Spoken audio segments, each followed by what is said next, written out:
What's going on, everyone, and welcome in to Plizont's podcast, filled to the brim with glitchy analysis and freezing cold takes, so cold that they're boiling hot. Guys, today's podcast is proudly sponsored by Hungry Howie's Baton Rouge. Thank you so much to Hungry Howie's Baton Rouge. Guys, check out their website to get takeout deals and delivery deals. Right now, they've got a large one-topping pizza for just $7.99 when you order carryout. Thank you so much again to Hungry Howie's Baton Rouge. And today, guys, we're talking about NFL free agency, the latest in the NBA, and March Madness. This is actually it. March Madness is here. Let's go ahead and roll right in with all of the free agency updates in the NFL right now. And for starters, we're going to be talking about NFL free agency. Guys, I'm going to give you 3 good signings and 3 bad signings. Both sides are extremely important because it's going to show how these teams are going to pan out over the next few years. The cap is such an important thing when it comes to constructing an NFL roster. So when you're overpaying or maybe even underpaying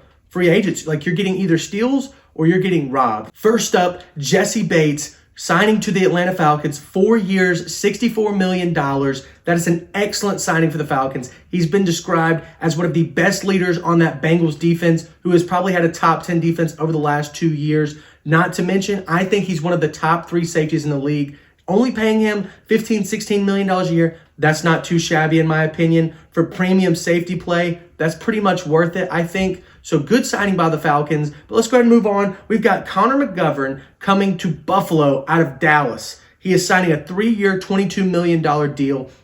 Buffalo, they've got to have some running game, and that all starts at the line of scrimmage. You've got to win on the offensive line. This is a huge signing for me. I mean, not a lot of ESPN coverage, not a lot of Fox News coverage, but Connor McGovern to the Bills, that's a massive move in terms of focusing on the running game in the offseason. That passing game is elite. Josh Allen is a top 5 quarterback. Stephon Diggs is a top 5 wide receiver.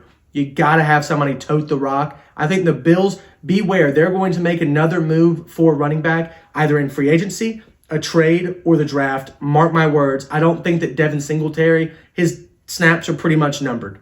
I think that he's pretty much done as the premier back in Buffalo. But last but not least on these good signings, we've got Marcus Epps going from the Eagles to the Raiders.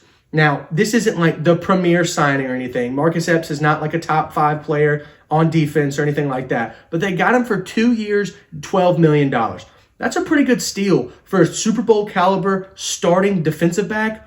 I think that was well worth it for the Raiders. They're trying to rebuild post Derek Carr. One of the biggest focuses on this Raiders team in the offseason was the fact that their defense was atrocious. Now, their pass rush is pretty decent. Max Crosby is a pretty good pass rusher, but their defensive back unit is an absolute mess. They got rid of Jonathan Abrams, so they got a lot of questions to answer in this offseason, and this is a good start with Marcus Epps. But now, let's go ahead and roll into who I thought were kind of the bad or overrated free agent signings. First up, Jimmy Garoppolo signing a 3-year, $72 million deal with the Las Vegas Raiders. We're going back to Vegas. I don't know what the Raiders were thinking with this. I mean, I still think that they could draft a quarterback with I think they have the 7th pick. I think they could draft a quarterback with the 7th pick, but why would you sign Garoppolo to 3 years? I know that Garoppolo is good being like the vet quarterback or whatever, but look, you just moved on from Derek Carr. What is the difference between Derek Carr and Jimmy Garoppolo? I actually think Derek Carr is better, and you're going to pay Garoppolo, like $26, $27 million a year? I don't buy it. I'm not a big fan of this move. I think it's highly overrated, and I do not think that the Raiders are trying to contend for anything going into next year. So trading for Devontae Adams, that was a wash trade.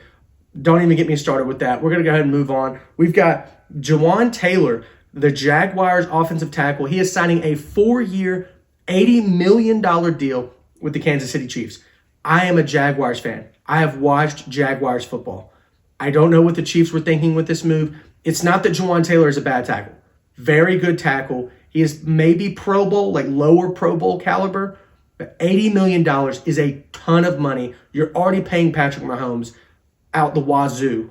You've got Travis Kelce. You've got all of these rookies on defense and offense that you've got to pay, not next year, but in the next couple of years. Signing him to a 4-year, $80 million deal seemed like way too much for me. So I'm going to put that down as a bad signing. We're going to see how it plays out, though, because Jawan Taylor is going to probably be replacing Orlando Brown, who I think is a top 5 offensive tackle in the league. So we're going to see. I don't know if Jawan Taylor is going to be the left tackle or the right tackle. Not looking into specifics right now, but either way, we'll definitely see whether or not he was worth the $80 million.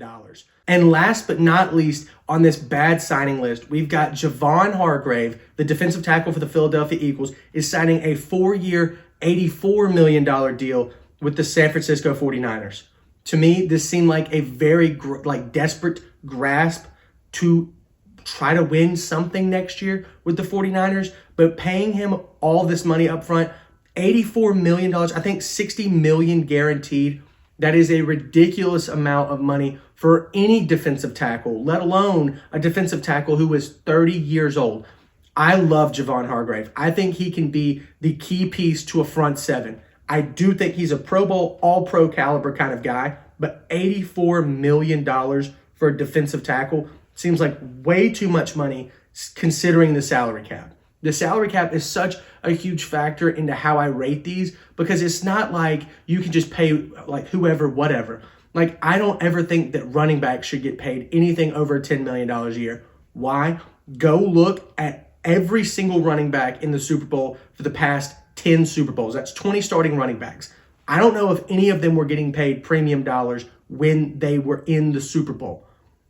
You don't see it very often. Same thing with non-crucial skill positions like defensive tackle and offensive guard, et cetera, et cetera. You're paying those guys premium dollars. That means you have to skimp on critical positions like quarterback, slot receiver, tight end, left tackle, et cetera, et cetera. You've got to pick and choose your battles, and I don't think paying Javon Hargrave $84 million was the battle that I would have ever chosen. So that goes on my bad signing list. But now we're going to go ahead and talk about some news from not last week, but just last weekend. There was a lot of noise surrounding wide receivers all last weekend. First up, Odell Beckham Jr. worked out in Arizona for NFL teams. Of all of those NFL teams, the ones of note were probably just the Giants. But Odell Beckham Jr. apparently tore it up at his workout. He seems fully recovered from his ACL surgery. I think he's going to have a pretty good year next year. Not his first 3 years in the league dominance, but he's going to have a good year like he did with the Rams. He helped them get to the Super Bowl. Crucial player on that roster. I definitely think if he joins a team like the Giants, he could help them make a playoff push, but we're not talking Super Bowl contention with the Giants or anything like that. I promise you. But in other wide receiver news, we've got Adam Thielen being released by the Minnesota Vikings. I actually think this is one of the best free agents in the class now. Adam Thielen is not out of his prime whatsoever. We saw a massive decrease in production over the last 2 years, not because he's lost a step or anything, but because they have Justin Jefferson on the Minnesota Vikings. That's plainly it to me. I think that the Vikings were just getting rid of him because they were paying him a ton of money. I think that if Adam Thielen can sign somewhere like the Cowboys or the Bears, he could have a huge opportunity to get a lot of catches, a lot of yards, and plenty of touchdowns. So this is a huge free agent that is still on the market. Be on the lookout for that because it is going to be happening soon. Next in wide receiver news, we're going to be talking about DeAndre Hopkins. Now, nobody said anything about DeAndre Hopkins specifically. This is pure speculation on my part. The Dallas Cowboys took Dak Prescott and Zach Martin's contracts and restructured them, which created $30 million in cap space. You could obviously see the absence of Amari Cooper last year on the Cowboys side of the offense. I definitely think that they are going to be making a move for someone like DeAndre Hopkins. Be on the lookout. They're going to try to sign a number 2 wide receiver. CeeDee Lamb is the number 1. They clearly need a number 2 guy. The reason they got rid of Amari Cooper was because his contract was, like I said earlier, out the wazoo. That's a lot of money to be paying, but they definitely still need a number 2. I'm thinking it's going to be DeAndre Hopkins. He's a little bit older now. He's not the number 1 anymore in terms of speed, catchability, stuff like that. I definitely think he can still get his, though, when he picks his spots in the right places. DeAndre Hopkins to the Cowboys seems like a given to me. I don't know why. I sound like a Cowboys fan, but I digress. I think, like I said, DeAndre Hopkins to the Cowboys, they're going to be making room for him. That's what they're doing with this contract restructuring. Book it. All right, now last but not least, in wide receiver news, the Jets are looking to sign Allen Lazard. Why is that significant? Because Allen Lazard is Aaron Rodgers' number 1 wide receiver in Green Bay. This looks like a Nathaniel Hackett. Oh, wait. Nathaniel Hackett is their offensive coordinator. Oh, my gosh. What am I thinking? The Packers and the Jets, they are going to trade Aaron Rodgers. The Packers president / CEO said that Aaron Rodgers has had a great career here. He was talking in the past tense, like it was over. I think either Aaron Rodgers is going to retire or he's going to the Jets. You can go ahead and check that out probably in the next 2 or 3 days because Aaron Rodgers to the Jets almost seems like a given. Now, that being said, Zach Wilson's time in New York is done, regardless of whether or not Aaron Rodgers gets traded to the Jets. Zach Wilson is done. You saw Sauce Gardner, Garrett Wilson, and Breece Hall all at somebody's house. I don't know whose house it was, but they were burning their little cheesehead that Sauce Gardner stole from Green Bay when they played the Packers in the regular season. They were doing it as like a little make-believe ritual to get Aaron Rodgers traded to the Jets. But look, nobody wants Zach Wilson. It's very clear. This seems like very much like a Josh Rosen situation. I don't know if you guys recall, but Josh Rosen was drafted by the Cardinals in 2017, maybe 2016. And then the very next year, they drafted Kyler Murray with the number 1 pick. Josh Rosen felt so disrespected, et cetera, et cetera. But he lacked the maturity. He lacked some of the talent to be an NFL quarterback. And that's what it looks like with Zach Wilson. Maturity, lack of talent. He's done. I promise. He's not coming back. Even if they don't get Aaron Rodgers, they'll probably make a move for Lamar Jackson or at least try to. So beware. The Jets are done with Zach Wilson. That's my call. Actually, I'm going to call that a freezing cold take. So cold that it's boiling hot. All right, big news for the Dolphins. They have picked up Tua's 5th-year option, and they traded for Jalen Ramsey. Now, going back to the Tua thing, they have to get him some help on the offensive line. Look, he is a quarterback that can make a play. He has the talent, he has the escapability, the mobility, et cetera, but he should never be put in a spot to make a play. This man is so injury prone, it's not even funny. I'm not dissing him or dogging him personally. It's just the way that his body's built. He's tiny. He's playing in a big man's game. Tua, I think, suffered 2 concussions, probably 3 concussions last season. I definitely think that the Dolphins are going to have to get him some help. One of those big pieces, though, is getting Jalen Ramsey. They got him for an absolute steal. A 3rd-round pick and their tight end Hunter Long sent to the Rams for Ramsey. And they do owe Ramsey a lot of money, but that's the best corner duo in the league. Xavier Howard and Jalen Ramsey, that is going to be a dominant lockdown secondary. And when you're playing teams like Buffalo next year, it's going to be crucial for locking down players like Stephon Diggs. I'm a huge fan of this move by Miami. I definitely think it takes them even further into Super Bowl contentions. The number one thing now is to keep Tua healthy. I cannot say that enough. You got to keep Tua upright. If he can stay in the pocket, guess what? He played at an MVP level when he was healthy last year. I think the Dolphins only lost 1 game that he fully started in. That's insane. He could be up there, not in terms of like best quarterbacks in the league, but he could be up there competing with Patrick Mahomes, Joe Burrow, and Josh Allen easily. He has so many weapons, it's not even funny. I don't even know what to do with all of them. Jalen Waddle and Tyreek Hill is an absolute nuts combo. I definitely think the number one priority, the Dolphins have to keep Tua healthy. All right, so this next piece of news is not that big of news, but it is to me because of their underlying argument that I'm going to make. The Patriots traded away Jonnu Smith for a 7th-round pick. Now, a lot of you can't even remember who Jonnu Smith is. Why? Because he has been nothing in New England. No disrespect to him. It's not his fault whatsoever. The Patriots picked him up from the Titans 2 years ago, have paid him $13 million. He has caught 55 catches for a little over 500 yards and just 1 touchdown. Now, why am I making this just news to report? Bill Belichick has lost his touch, has lost his check. There's no balance behind the team. I don't know what to do in terms of like correcting that issue, but I can promise you this. Bill O'Brien is not going to fix the issues for the Patriots next year. Has nothing to do with that. Has everything to do with the fact that the Patriots have never drafted a Pro Bowl wide receiver in my lifetime. And I don't think, other than Gronk, that they've ever had a really good tight end. I take that back. Aaron Hernandez was a good tight end. But regardless, they need wide receiver help. They need help in the passing game. Mac Jones struggled severely last year, and it had nothing to do with Mac Jones himself, in my opinion. Had everything to do with the scheme, had everything to do with the talent around him. The Patriots have got to get somebody in that front office who can say, Bill, we've got to get some kind of wide receiver help. Personally, I think that he's lost his touch in terms of building a winning team. He can still establish a winning culture, and he's still a great coach. probably top two X's and O's guy in the league.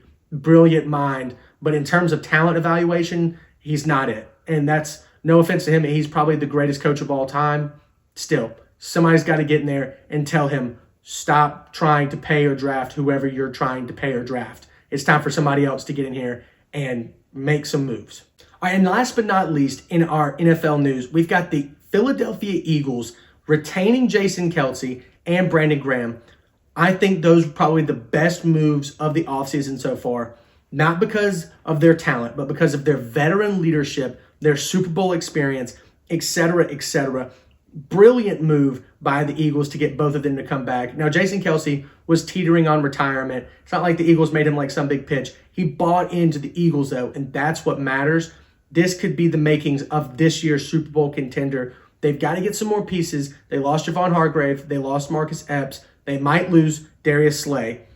If they can recover those assets, though, this Philadelphia Eagles team will be right back on top of the NFC because the NFC is struggling right now severely. They have hardly any quarterback talent. The defenses are looking lackluster, and the coaching is subpar to say the least. The AFC is the king right now.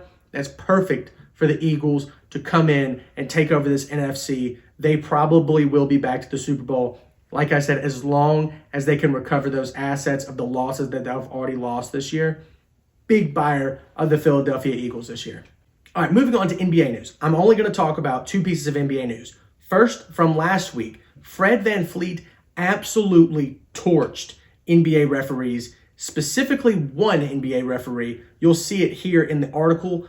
I could not believe the things that he said. He only got a $30,000 fine for the things that he said. But anyways, moving on. Is it okay for players to criticize referees? In my opinion, yes, but not without a fine. I do like the fine because it keeps the players in check. It's not an unruly part of the game or part of the post-game press conference. So I'm a big fan of Fred VanVleet stepping in, speaking his mind, getting his fine, and then now he's not going to probably talk about it again. So I like this. I think that, some kind of player ref commentary is necessary because you do have so many fans question like, oh, the leagues are scripted, oh, these refs, they suck, and all that other stuff. I don't think the refs suck. They're doing their jobs. They're human beings. They can't see everything all at once. And they really, comparatively to what these professional leagues make, they don't make that much money. Now, yes, compared, for me, of course, they make like 6 times what I make. But that is not the point. The point is that these referees are doing the best that they can, given the tools and availability that they have. So I think it's fair to criticize them. And I think it's fair for them to criticize players and criticize the game in the way that it's transforming. So that's all I wanted to say about that. It's one of the most interesting pieces of news that I saw last week. It didn't get a ton of coverage. The coverage was more based around what he said, not about what he was saying. So I think that that is a piece of information that I thought you should have regarding that. I'm a big fan of NBA players criticizing refs. Now, last but not least in the NBA, look, D'Angelo Russell is back for the Los Angeles Lakers. Plizont freezing cold take incoming. The Lakers are a finals contending team. I've said it. I meant it. I said it 5 episodes ago. I retracted it when LeBron got hurt, but we're pulling it right back. I don't care if I'm going back and forth. I don't care that I'm wishy-washy. The Lakers are a finals contending team. Now, obviously, there's qualifiers. LeBron has to come back healthy. Anthony Davis has to stay healthy. I think this is such a dangerous team because guess what LeBron is getting right before the playoffs? A 3-week break. I saw him the other night on TV at the Lakers-Knicks game. Looking pretty damn healthy to me. Looking pretty good to me. And he's still got 2 more weeks of recovery. I am a huge buyer of this Lakers team. I think this Lakers team is going to contend. Maybe not getting to the finals, but whoever gets to the finals out of the West, they're going to have to go through the Lakers. Whether that's the Nuggets, the Warriors, the Clippers, etc., the Suns, they're going to go through the Lakers. I can guarantee that they're going to win at least the play-in and probably the first round of the playoffs. Watch out for this Lakers team. I'm calling it now. I don't care how cold it is. I don't care if it's boiling hot because it's so cold. The Lakers will contend for the finals. All right, now in NCAA basketball news, we're going to be talking about the men's tournament and one coaching hire that has nothing to do with the tournament. First up, we are just strictly talking injuries. These are things that you should take into account when you're planning out your brackets. First up, Jalen Clark is going to miss the tournament for UCLA. He was their best defender and their third leading scorer. To me, it is going to keep UCLA out of my Final Four brackets. They still have a really good team. I think that they can make at least the Sweet 16 and probably the Elite Eight, but eventually they're going to run into teams like Gonzaga and Kansas, and I don't buy that they're going to be able to beat those guys. So UCLA has been knocked out of my Final Four because of this injury. Moving on, we've got Virginia. Now, Virginia, to me, is on upset alert versus Furman, one of the best offensive teams in the country, but they are missing Ben Vanderplas, who is by far their best role player. He's not a star. He's not like a leading scorer or anything, but he's a great rebounder and a great rim protector. Be aware for this Virginia team in the round of 64 and the round of 32. I definitely don't think that they make it to the Elite Eight, and I really don't think that they make it to the Sweet 16. So Virginia is on upset alert because of this injury. Next injury I'm going to talk about is Zakai Ziegler for Tennessee. Another team that I put on upset alert. They're playing Louisiana in the first round. The Raging Cajuns, they are making some noise, people. They are making some noise, and I think that they're going to put it on a world stage versus Tennessee. Zakai Ziegler is the point guard for Tennessee. He tore his ACL. He will not be in this tournament. Leading in assists. Not a huge score, but still an important score, and definitely important on the defensive end. Tennessee is not going to make it to my Sweet 16 or my Elite Eight, obviously. I think that they maybe can get past Louisiana, but I do think that they lose in the round of 32. Now, last injury I'm going to talk about is Xavier Johnson for Indiana. Led the team in assist, and he was third in scoring. Huge piece to lose for the tournament. I'm not a huge buyer of this Indiana team. I think they run into UConn eventually. Not getting to the Sweet 16, not getting to the Elite Eight, obviously. Probably going to lose in the round of 32 and maybe even lose in the round of 64. Be on the lookout for Indiana to lose. Now, last piece of information that I'm going to give you today. Chris Beard has been hired at Ole Miss. Now, who is Chris Beard? Former coach of Texas this year. He was arrested on domestic battery charges back in December. His fiance, who accused him initially, did not want him arrested, according to reports, but he still got arrested. She did not continue to press charges. The charges have then since been dropped, and now he is getting signed to Ole Miss. Now, Chris Beard, outside of these allegations, whatever they are, I am not here to cast judgment or say anything about them specifically, but he is a hell of a coach and a hell of a recruiter. At Texas, he had a top 10 recruiting class, and at Texas Tech, where he was recruiting before Texas, he beat Texas, who is like the big recruiter in the state of Texas. He also made it to a Final Four at Texas Tech. Huge. The Texas Longhorns this year are most likely going to make it to at least the Elite Eight. He was coaching a damn good team. Now, will he be able to repeat that success at Ole Miss? Still to be determined, obviously. I don't know if he'll be able to do it because Ole Miss does not have the resources that Texas or even Texas Tech has. He's going to have to be a hell of a coach. He's got to compete with Nate Oates. He's got to compete with John Calipari. I mean, we're talking Auburn, Missouri, Arkansas, etc., etc. The SEC is littered with good teams, just like the Big 12. But you're taking a big step back from Texas to Ole Miss, who finished bottom 3 or 4 in the SEC this year. So that was the last piece of news that I've got for you guys. Thank you all so much for tuning in, and we'll see you next time.